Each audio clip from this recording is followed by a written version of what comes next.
ನೀನು ಸ್ಕೂಲಲ್ಲಿ ಅಷ್ಟು ಎಂಜಾಯ್ ಮಾಡ್ದೆ ನೀನು? ಏಕೆ ನೀನು ಎಂಜಾಯ್ ಮಾಡ್ಲಿಲ್ವಾ? ಸ್ಕೂಲಲ್ಲಿ ಪಾಠ ತಗೊಂತಿದ್ರಾ? ಅಮ್ಮ ಅಮ್ಮ ಅಮ್ಮ ಯಾಕೆ ಬೇಜಾರದಲ್ಲಿದ್ಯಾ? ಹೌದು ಮಗ, ನಿಮ್ ತಂದೆಗೆ ಹುಷಾರಿಲ್ವಲ್ಲ ಅದಕ್ಕೆ. ಹೌದಾ, ಅಪ್ಪಂಗೆ ಏನಾಯ್ತು? ಡಾಕ್ಟ್ರು ಬಂದಿದ್ರು, ಕಾಡಲ್ಲಿರೋ ಸೊಪ್ಪು ತಂದು ಪುಡಿ ಮಾಡಿ ಅಪ್ಪಂಗೆ ಕುಡ್ಸಿದ್ರೆ ವಾಸಿ ಆಗುತ್ತಂತ ಮಗ. ಹೌದಾ, ನಾನು ಹೋಗ್ತೀನಿ. ಬೇಡ ಬೇಡ, ಯಾಕಮ್ಮ? ಅಲ್ಲಿ ಹುಲಿ, ಸಿಂಹ, ಚಿರತೆ ಎಲ್ಲ ಇರುತ್ತೆ ಮಗ. ಪರವಾಗಿಲ್ಲ ಬಿಡಮ್ಮ, ಅಪ್ಪಂಗೆ ಹುಷಾರಾದ್ರೆ ಸಾಕು. ಬ್ಯಾಡ್ ಬ್ಯಾಡ ಮಗ. ನಾನು ಹೋಗೇ ಹೋಗ್ತೇನೆ ಅಪ್ಪಂಗೋಸ್ಕರ. ಸರಿ, ನೀನ್ ಇಷ್ಟ ಮಗ. ಅಯ್ಯೋ, ಎಷ್ಟು ಭಯ ಆಗ್ತಿದೆ. ಯಾವ್ದಾದ್ರು ಪ್ರಾಣಿ ಬಂದ್ಬಿಟ್ರೆ?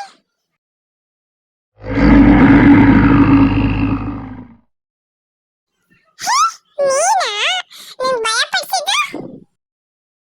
ನಿನ್ನಿಂದ ನಮಗೆ ಹೆಲ್ಪ್ ಆಗ್ಬೇಕಾಗಿತ್ತು.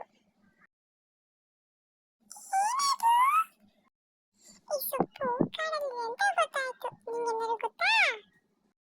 ಯಾವ ಸೊಪ್ಪದು? ದೈಲಿನ ಸೊಪ್ಪು. ನಿಂಗೆ ಗೊತ್ತಾ? ಹಾ, ನಂಗೆ ಗೊತ್ತು. ಧನ್ಯವಾದ, ತುಂಬಾ ಧನ್ಯವಾದ.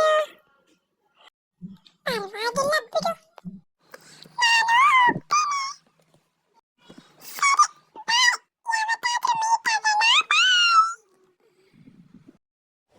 ಇವಾಗ ಪುಟ್ಟಿ ಮನೆಗೆ ತೆರಳ್ತಾಳೆ. ಅಮ್ಮ ಅಮ್ಮ, ನಾನು ಬಂದ್ಬಿಟ್ಟೆ. ಮಗ, ತಂದೆ ಬಿಟ್ಟಿಯ? ನಿಂಗೇನು ತೊಂದರೆ ಆಗ್ಲಿಲ್ವಾ? ನಂಗೆ ಕುಟ್ಟಿ ನಾಯಿ ಸಿಕ್ತು, ಅದೇ ನಂಗೆ ಎಲ್ಲ ತೋರಿಸ್ತು ಅಮ್ಮ. ಬಿಡು, ಏನೋ ಅಪಾಯ ಆಗಲಿಲ್ಲ ಅಂದರೆ ಸಾಕು. ಆ ದೇವ್ರ ಪುಣ್ಯ ಕಾಪಾಡ್ಬಿಟ್ಟ. ಹಾ ಡಾಕ್ಟ್ರೆ, ಬರ್ರಿ ಬರ್ರಿ ಬರ್ರಿ. ಸೊಪ್ಪನ್ನ ತಂದಿದ್ದೀರಾ? ಹಾ ಡಾಕ್ಟ್ರೆ, ತಂದಿದ್ದೀವಿ. ಅದನ್ನ ಕುಟ್ಟಿ ಪುಡಿ ಮಾಡಿ ಅವರಿಗೆ ಕುಡಿಸಿ. ಸರಿ ಡಾಕ್ಟ್ರೆ, ಕುಡಿಸ್ತೀನಿ. ಅವರಿನ್ನು 10 ದಿನದಲ್ಲಿ ಸರಿ ಆಗ್ತಾರೆ, ಏನು ಟೆನ್ಷನ್ ಮಾಡ್ಕೋಬೇಡಿ.